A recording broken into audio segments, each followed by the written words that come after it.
मी इथं कशासाठी रेडी झालेली आहे, कुठं जायचं आहे ते मी सांगतेच मी तुम्हाला. तर तोपर्यंत अगोदर बघा, इथं सकाळी सकाळी टिफिनची घाई होती, त्यासाठी इथं छानपैकी चपाती आणि बटाट्याची सुकी भाजी बनवली होती. टिफिनसाठी सकाळीच टिफिन द्यायचा होता, त्यामुळं टिफिन दिल्यानंतर आम्हाला नाश्त्यासाठी काय बनवा म्हटलं तर रात्रीच्या पोळ्या उरलेल्या होत्या, त्या काही वाया घालू वाटत नाही. त्यासाठी इथं मी छानपैकी असे त्या पोळ्यांचे पोहे बनवून घेतले होते आणि आपल्याला नाश्ता पण होऊन जातो आणि पोळ्या पण वाया जात नाही.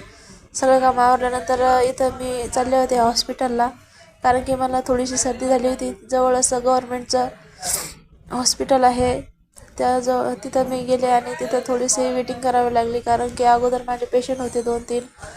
माझे नंबर आल्यानंतर मी दाखवून घेतलं आणि मला इथं अशा टॅबलेट लिहून दिल्या होते मॅडमने. तर ते मॅडमकडून टॅबलेट घेतल्या आणि घरी आले. तर इथं माझ्या सासऱ्यांना जायचं होतं गावी काही देवदर्शनासाठी, तर त्यांना 2-3 दिवसासाठी मला अशा भाकरी बनवून द्यायच्या होत्या.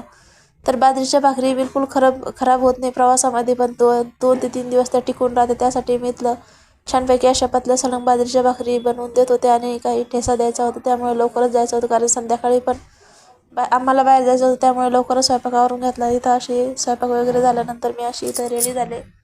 रेडी झाल्यानंतर आहो पण घरी आले आणि आम्ही निघालो बाहेर. आम्ही चाललो होतो जेवणासाठी हॉटेलला. तर आपले असेच व्हिडिओ आवडत असतील तर आपल्या चॅनलला नक्की सबस्क्राईब करा, शेअर करा आणि लाईक करायला विसरू नका. थँक्यू.